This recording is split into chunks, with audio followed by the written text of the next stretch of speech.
We continue our NFL draft breakdown, and today we're going with a couple of wide receivers. KC Concepcion from Texas A&M and Omar Cooper are on the list today. Who are we starting with? Can we start with cut number 9 so I can go ahead and show my all of the way bias? To throw again into the end zone. Touch pass, touchdown. KC Concepcion, second of the night. This is one of those where you kind of watch two guys that might be the same and have some similar qualities to them.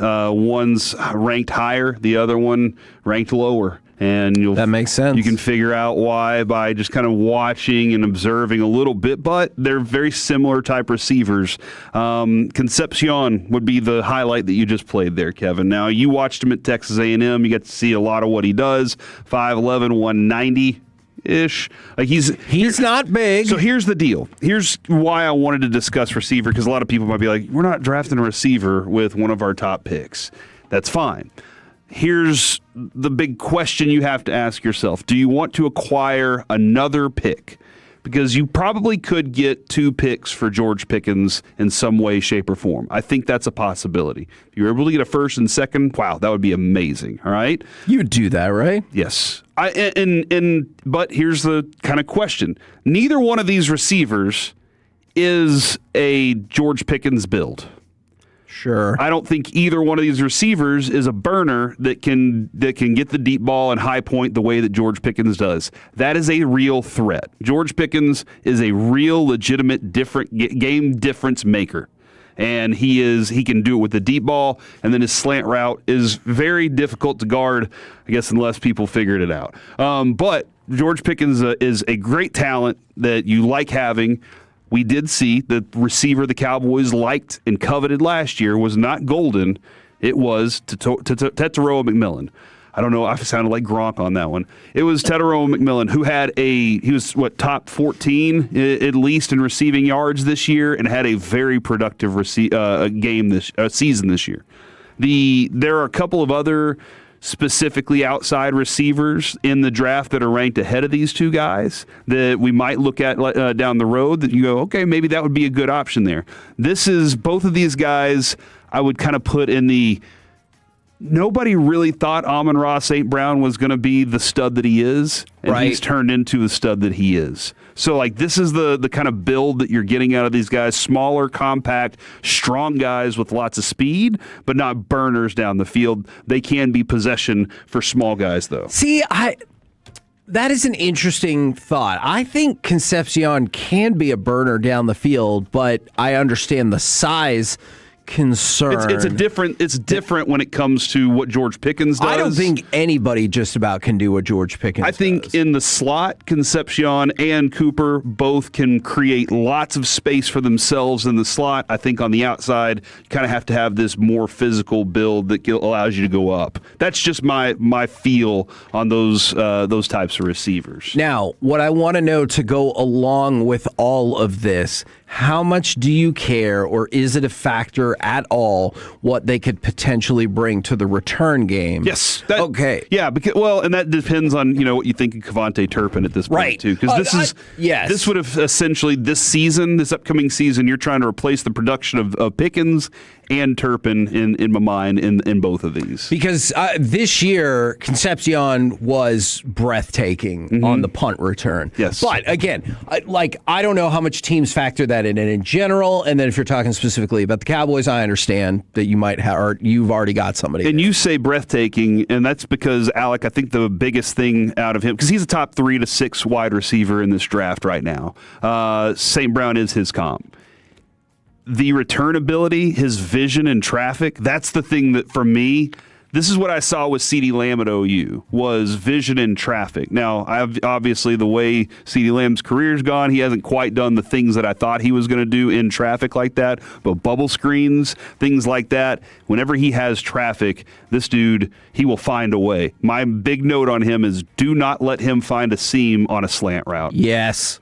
Do not. Which again, kind of Pickens-esque. Yes. No, Pickens was more. Yeah, I guess he did have a couple of those plays. I'm looking more like Debo. No, I get you. Whenever Debo was playing for the Niners, he would be doing this crossing route, and you'd just be like, crap. Once the ball got in his hands, he put it into another gear, and he took off. Was that something you noticed with that, Alec? Yeah, 100%. And comp-wise, whenever I think about, he's got this twitch whenever he's running his routes, right? He needs a good 15 yards to get to his top speed. He's not the burner off the line, per se, but his suddenness and his twitch whenever he does decide to cut in, out, back for any route is so wickedly fast because of his footwork being so well. It makes me think of like prime Doug Baldwin for Seattle, or even Antonio Brown, in the way where it's like, it's not going to be the 4.3 speed off the line or anything like that. What it is like Corey said, if he sees north and south, he has a lane, that quick twitch to pivot that foot and cut up field is going to make you pay because you're not stopping him after that. Yeah, and he's uses so many head fakes and things to get you off your coverage. And I think that's what has made him so good at punt returning as well, because while you might be warming up the speed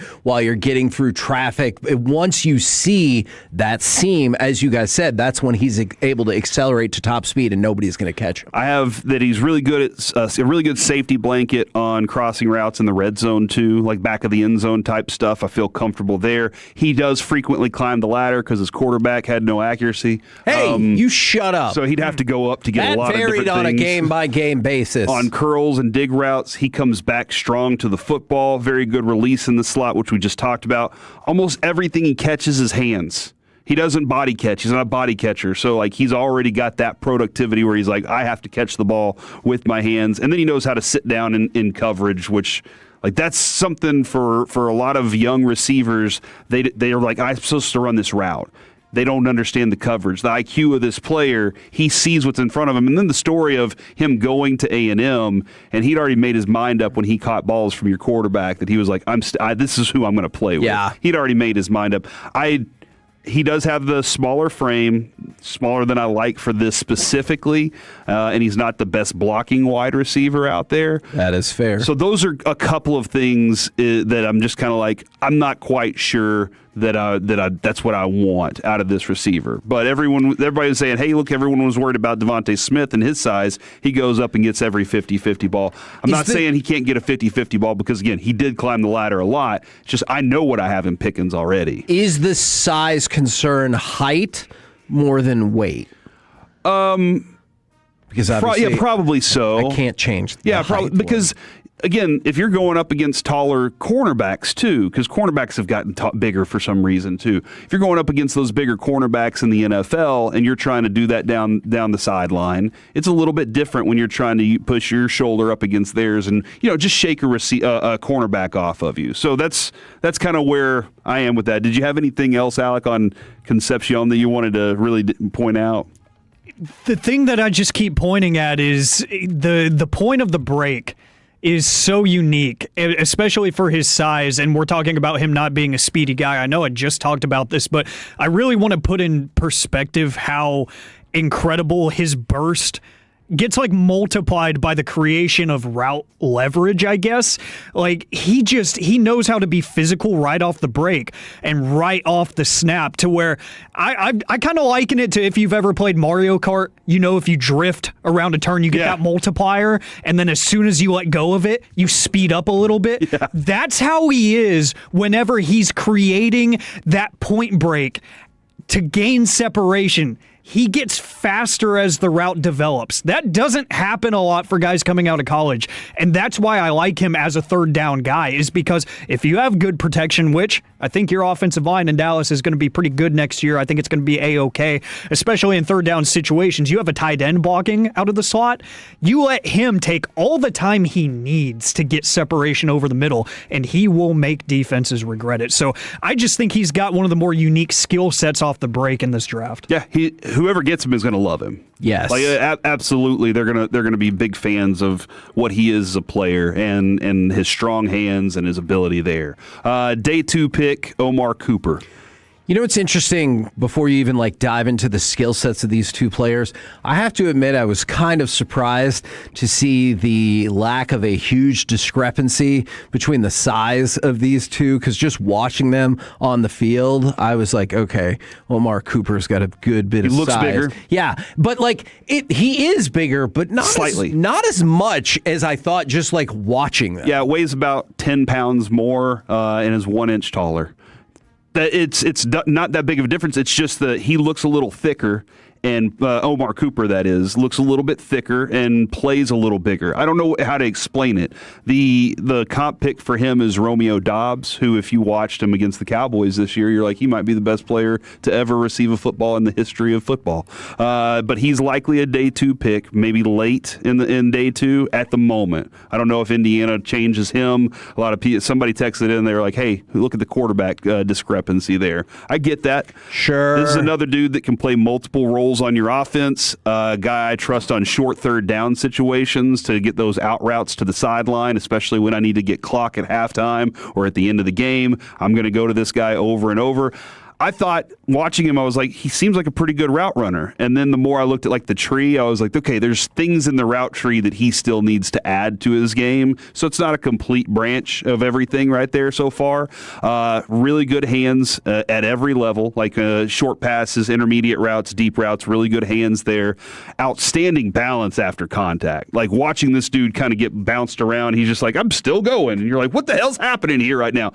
Completely different from Concepcion in that Concepcion's not letting you touch him. Yes. He's like, no, I'm gone. I'm out of here. Even though he does have the power to continue moving everything. A really good awareness regarding where defenders are on the field. So if he catches the ball, he's very comfortable knowing that dude's 2 yards off of me. I still have this kind of space to kick it in. He ranks top 10 in forced missed tackles. And then he's a willing blocker and physical, but he needs better technique. And then he was, I had another note there that I didn't get to. But one of the notes that I saw was effort and focus has been an issue regarding each repetition. And wasn't that the thing that people were frustrated about when it came to Pickens at times this year? And they started questioning that. So that was kind of what I saw with him was, I love everything about the player. I need to know more about this. Why are coaches saying stuff like this about you? There's some interesting things about this guy because you mentioned Debo when we were talking about KC Concepcion.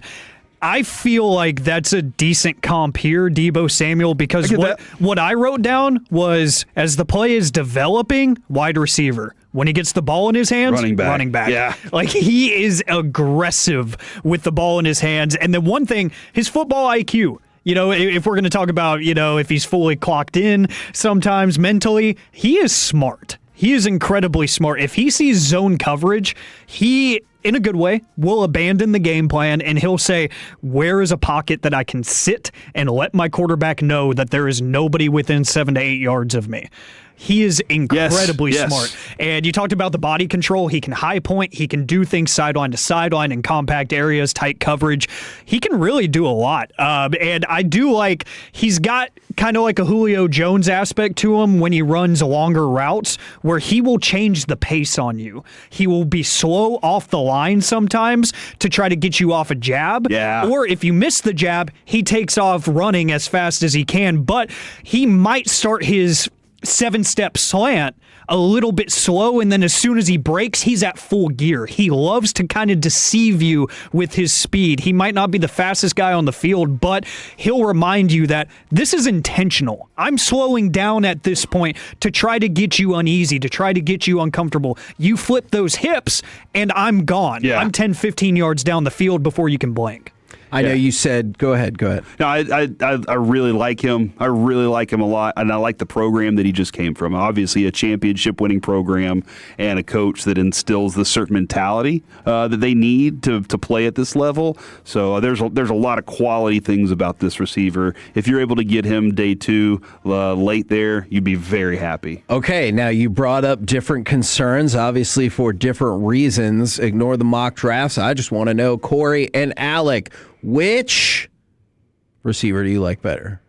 Oh, probably Concepcion. He's the higher talent. I think he's got the next level place to go. Cooper might have gotten to where he is And that might be it. Like, he's going to be a very good one. I think Concepcion has a little more to get out of that body. Concepcion, he's going to be the more talented player, like Corey said, but I think depending on where he gets drafted, Cooper is going to be the better value. I think that Concepcion might get drafted really, really high by a better team, maybe in the middle. Maybe a little bit too high just because of need. You know, we joke around here, best player available at position of need. Yeah. You know, I think a team might do that and they would be happy with him, but I think Cooper might slide a little bit and whoever gets him will be like, oh, we got a first round talent in a couple of years here. All right. I like it. Another excellent draft breakdown. Thank you, gentlemen, very much. And as always, you can hit up Corey and Alec either on the Fantex social media, other players you would like to get their breakdowns of.